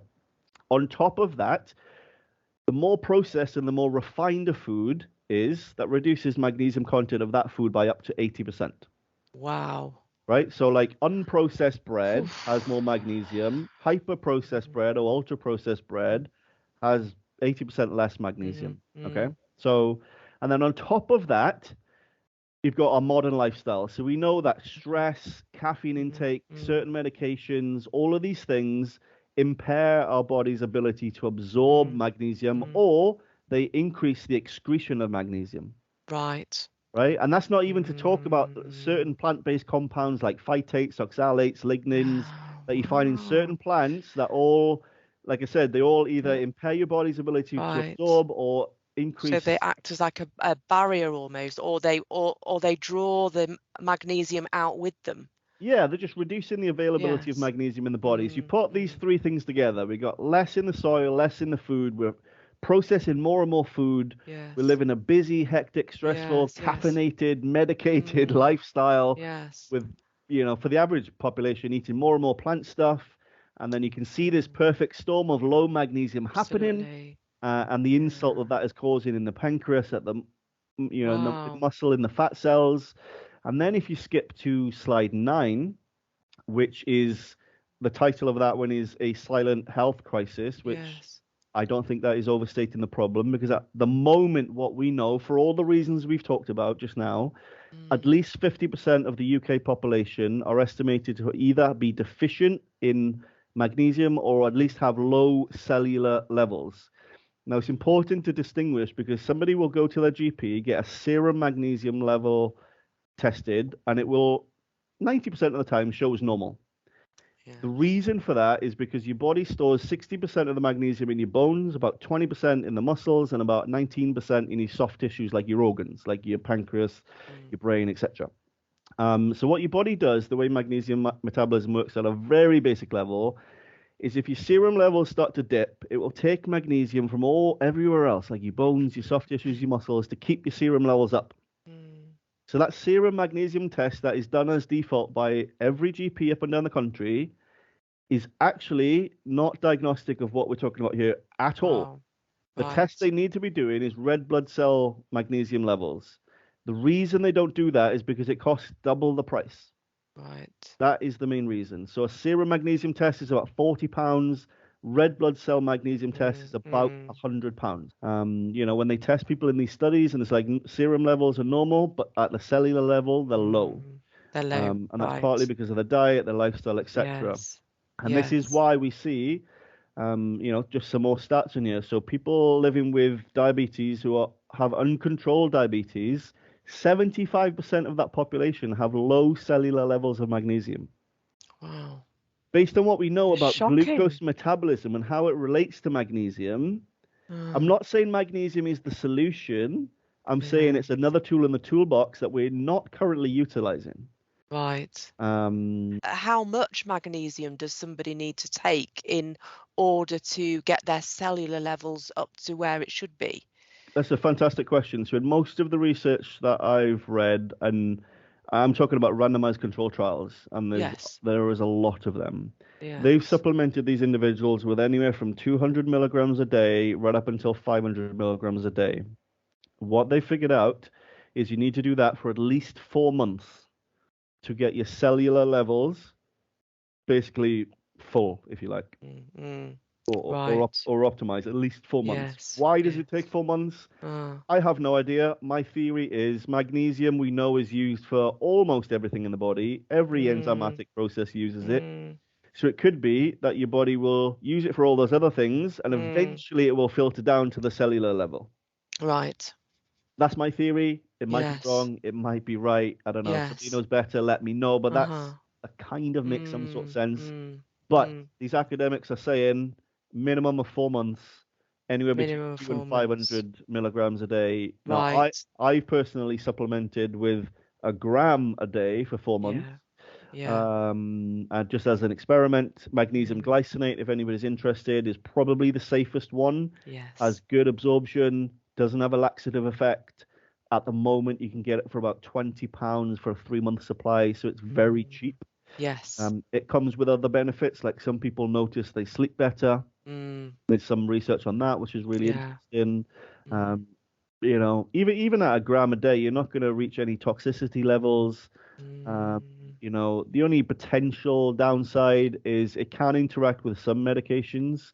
So if mm, you are an individual that's on lots of medications, just check. yes. So there is that. And if you make the mistake of, say, buying magnesium citrate and you start taking loads of that, you're going to be on the toilet twice a Yeah. day.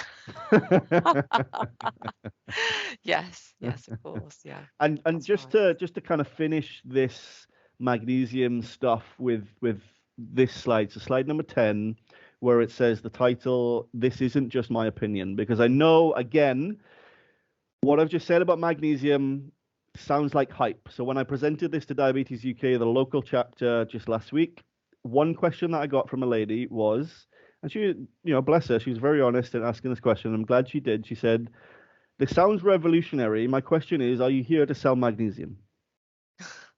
And I said to her, "Look, I'm not here to sell magnesium or anything at all. Yeah. Like, not at all." Mm, And that's why I put this slide in, because these are quotes from um, not individual researchers, but like obviously these like are oh yeah. randomized controlled trials and these Yes. systematic reviews are published by groups of researchers. And Mm, this is what they've written. So the first one says subclinical magnesium deficiency costs nations around the world an incalculable amount of healthcare costs and suffering and should be considered a public health crisis. So that's oh. quote number one from Mm, mm, 2018, bearing in mind. And then in 2021, a different group of researchers said, considering the worldwide prevalence of obesity, type 2 diabetes, and metabolic syndrome, the correction of bad dietary habits, and eventually the supplementation of magnesium might represent an inexpensive but valuable tool to contain the occurrence of progression of these conditions. And wow. these aren't the only two quotes. There are many more quotes that I could have included that say similar Yes. things. Right. And I include that just to make the point again, the whole theme is like, I know this sounds like hype, but there are biochemical mechanisms here.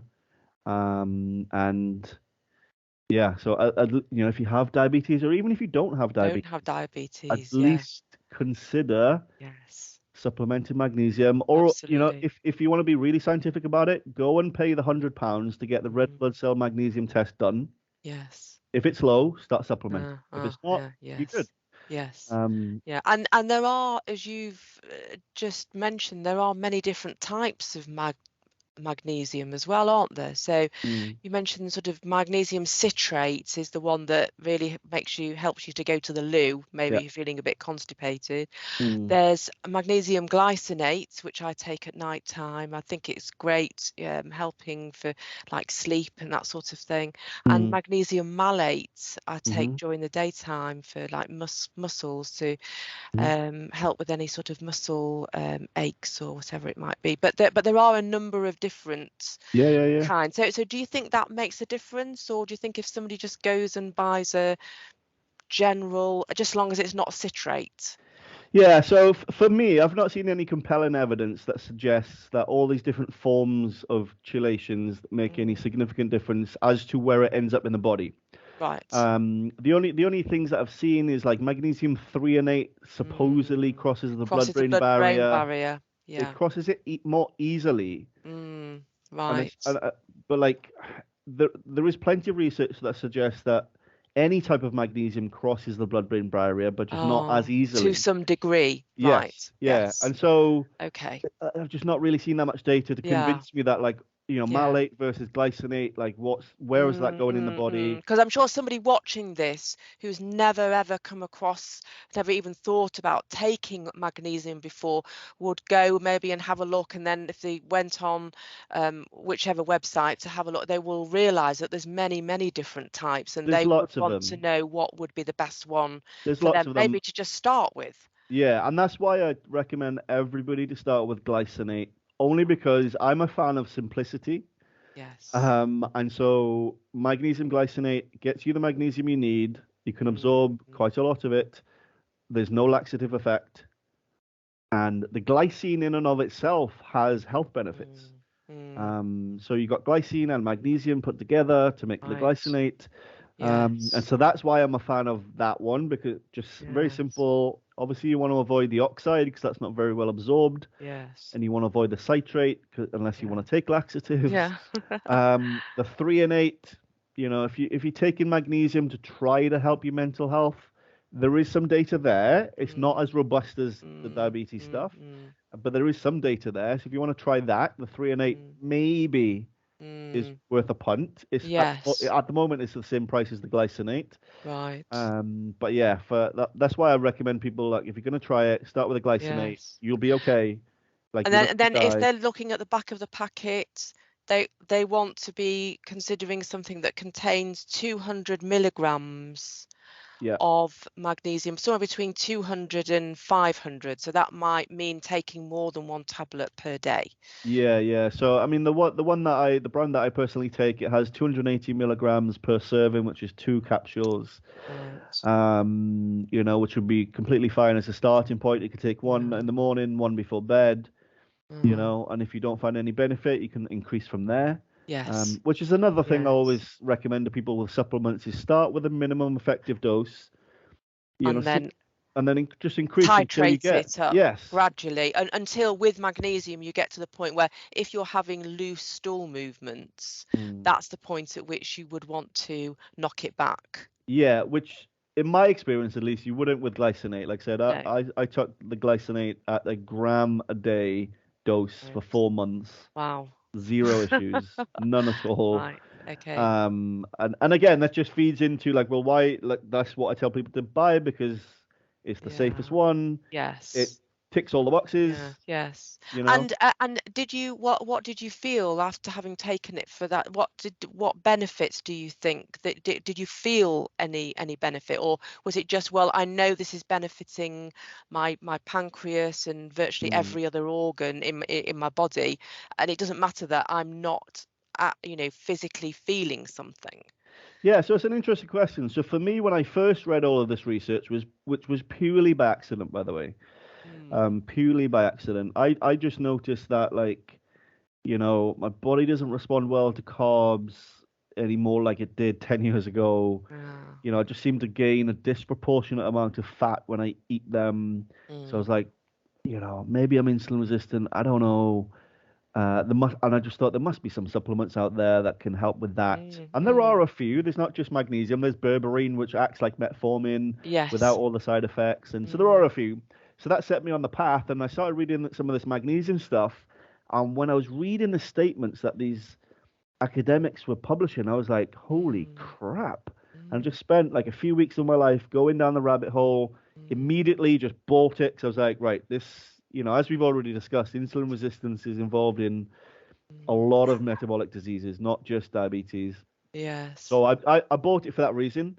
What I did notice in terms of how I felt, I just generally in the day felt calmer. My sleep was better. That's what I definitely noticed. I've had my HbA1c checked recently, which is 4.3%, which isn't too surprising given that I don't eat carbohydrates really. And I honestly don't really know what it was beforehand, so it's hard to make that a concrete thing. But definitely my sleep improved. The studies suggest that is the case. And people sometimes take magnesium to help with muscle cramping, tension, etc. And I definitely noticed some of that. But even if I would suggest, and this is where I'm at with the magnesium stuff, is even if you don't feel anything, all of the data tells us that you are probably low or deficient. Right. So for me, I've put this in the box of, okay, once a year for 4 months, I'm going to supplement this.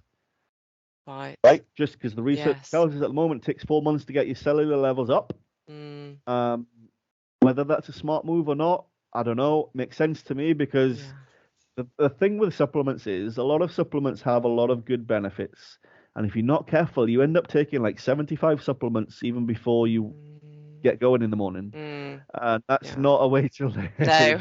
And so that's why I've decided, well, this magnesium stuff is really, like, obviously important. So, okay, I'll do it once a year for a certain period of time just to make sure that, okay, I'm not going into danger territory. For sure, and yeah, like if I was diabetic, I would probably take it year round. Right. Just because for Yes. all the reasons we've mentioned, it makes Yes. sense. So I've got a type 1 friend at the moment. Maybe I shouldn't describe him as that. He has type 1 diabetes.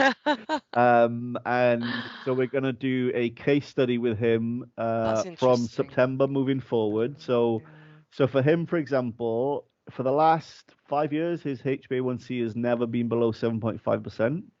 Gosh. So we are going to do a case study with him. We're going to reduce his carbohydrates. We're going to supplement him with magnesium, possibly supplement him with berberine. And we're going to Right. document a before and See. after. And I will document all of this on Twitter so people can see.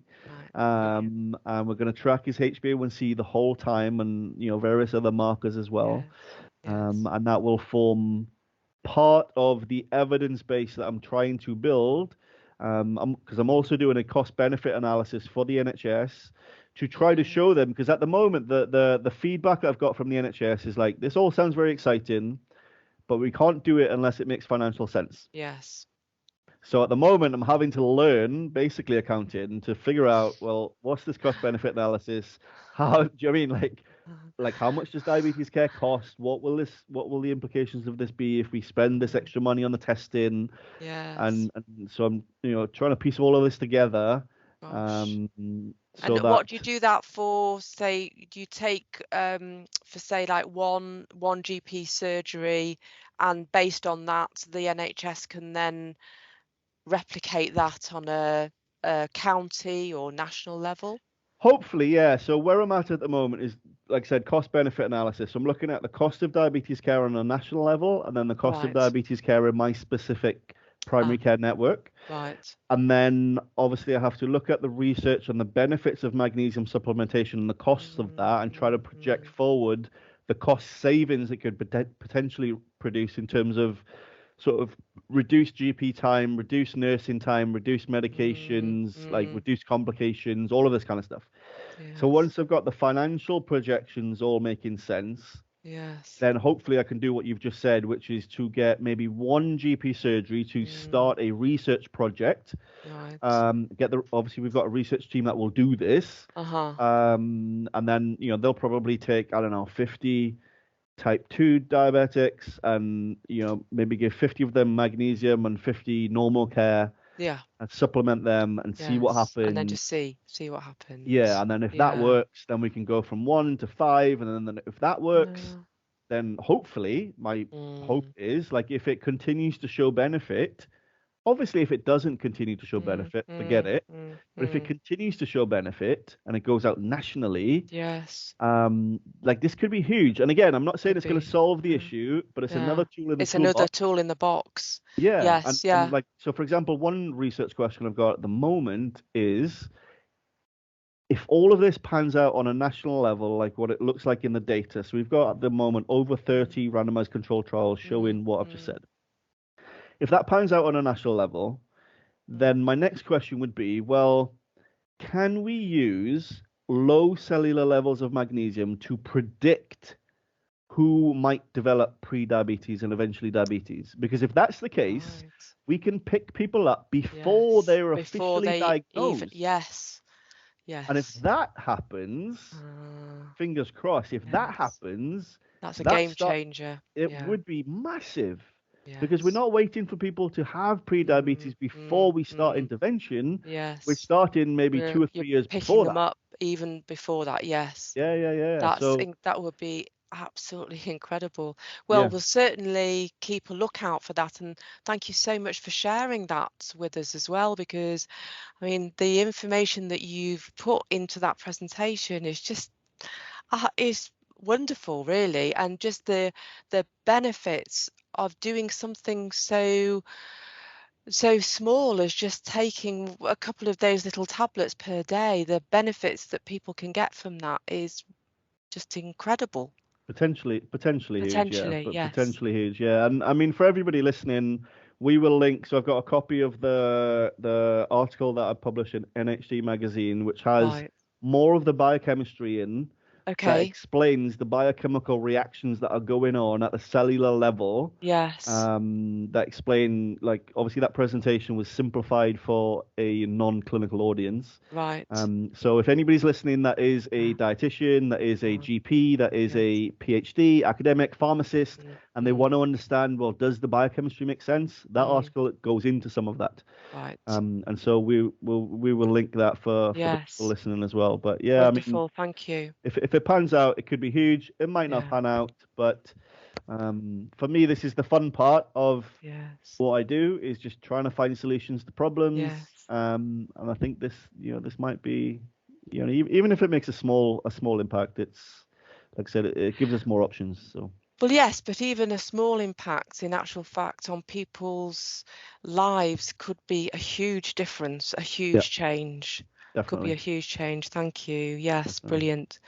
So just moving towards winding this up now, can I just ask you, are there any books that you've read or videos that you've seen that you think, well, if somebody wants to make a change in their lives, wants to, perhaps begin to make a change towards better health and weight loss, is there anything that you can personally say that you've read, or a doctor that you followed, or whatever it might be, who you feel has really helped you? Or if there were some, because we've not discussed the sort of stoicism yet, really, have we? And I really wanted to get into that. Yeah, Are there yeah. I any mean, aspects of the stoicism that you think people could bring into their daily lives that would help them?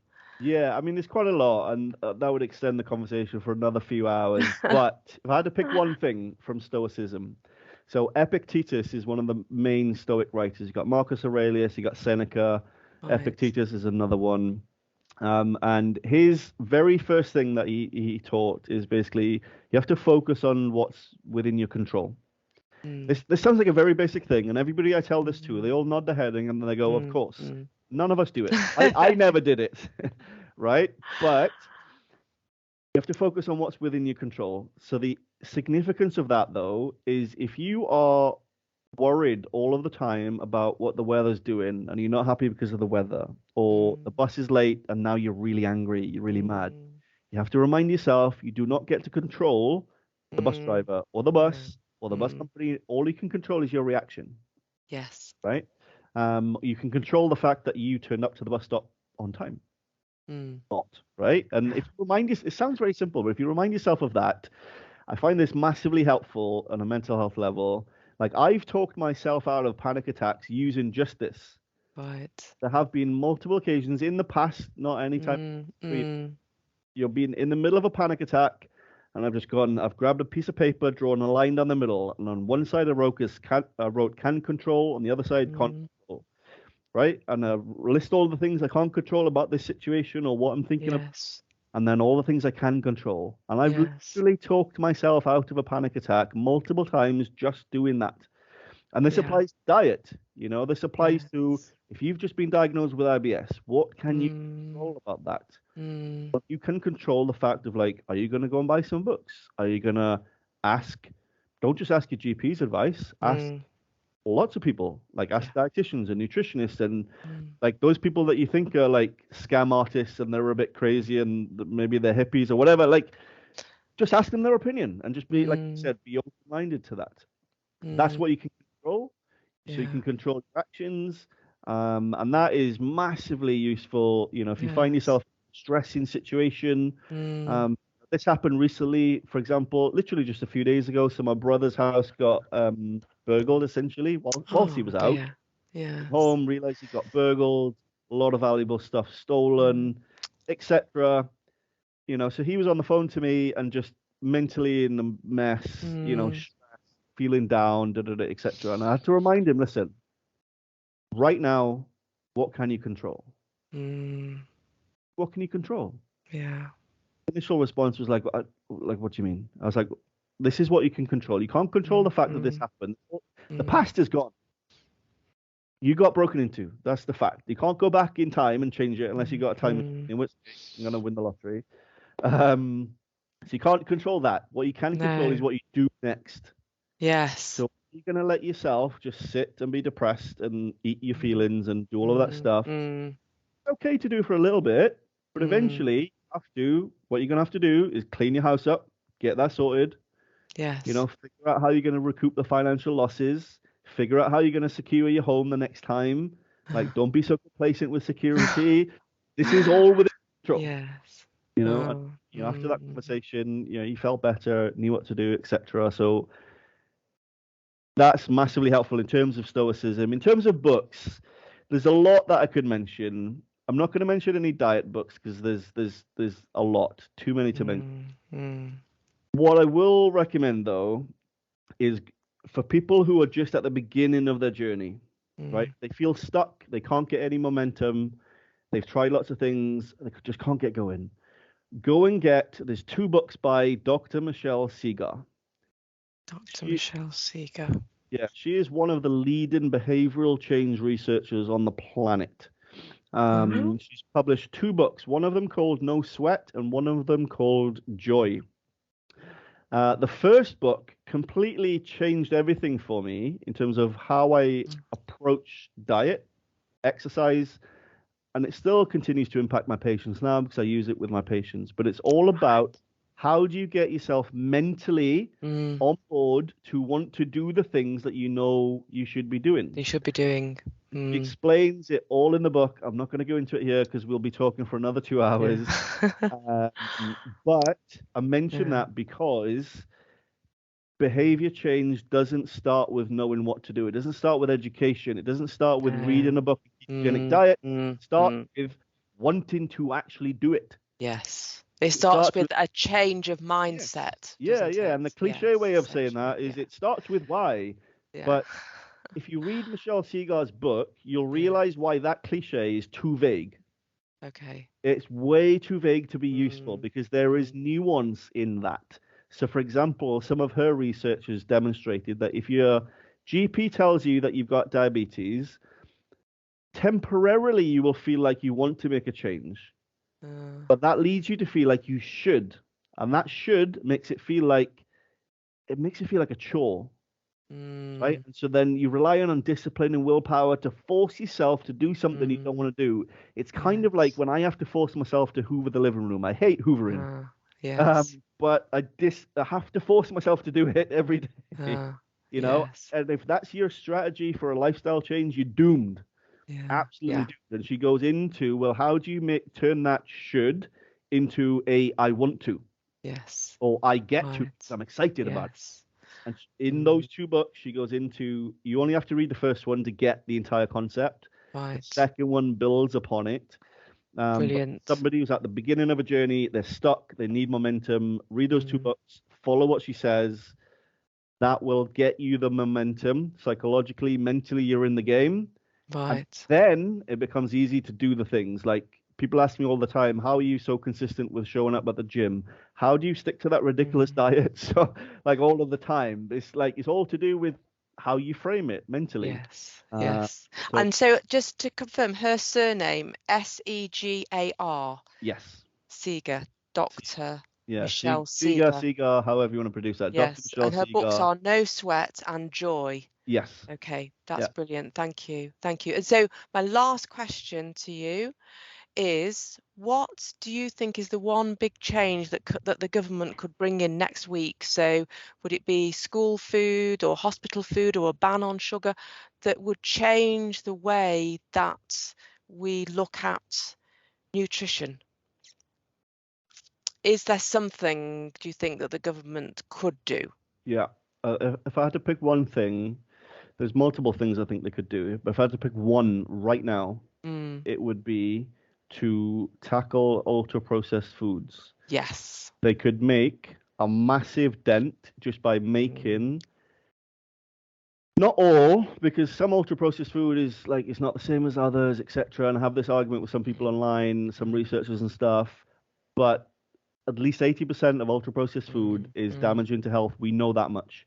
Across the board. It was only today I was reading research, a randomized control trial that showed for every 10% decrease in ultra-processed food, depression symptoms improved.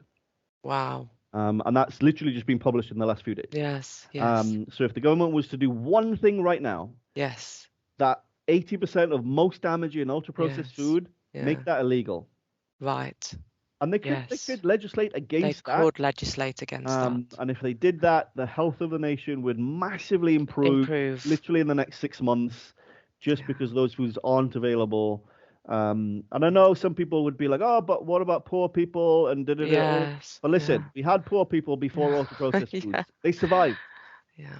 So they will be fine. We will find ways around it. Yes. So if they could do one thing right now, definitely would be that. And how that relates to like low carb and stuff. Well, look, a big contributor to the amount of carbs that people are eating that contributes to diabetes, obesity, and all these insulin resistance related issues. A lot of it comes from, companies use starch as a filler. Yes. They use sugar as a filler. High fructose corn syrup is used, in all sorts of products. Yeah. So if they did that, that would cover a lot of bases all in one foul swoop. Obviously, they wouldn't make a lot of money, but they wouldn't make a lot of money, and there's not a lot of money in it for the sort of people we were discussing earlier on. Exactly. But it would make a massive difference. I think ultra processed food is I don't want to say pet hate, but it is the one thing that I think I absolutely detest. And I do think if we could get rid of ultra processed food, or at least re-educate people in the dangers, and I use that that is the word I want to use, the dangers of ultra processed food, and what they could cook rather than just reheat. I mean, in the time it takes somebody to unwrap a pizza and cook it, I've cooked eggs and eaten them. Or I've cooked mince and eaten it. Exactly. It's seconds almost. Yeah. So and you can't get anything better, in my opinion, than beef and eggs. It's the two wonder foods, I think. So anyway, Mike, thank you so much. We're going to wrap it up here, but I feel I could carry on talking to you for hours on end. There's an entire pool of knowledge there that you have that I think would be so useful to people, and I feel that I want to try and convince you to come back to do more videos, because there's just so much there that I know that people would love to hear. We'll definitely do it again for sure. It's been fun.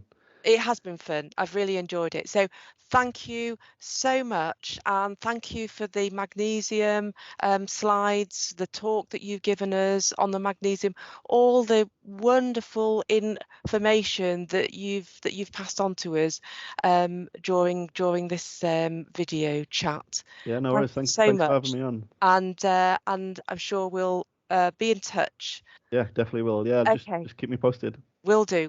Thanks, Mike. All right, cheers, Deb. Catch you in a bit. Bye.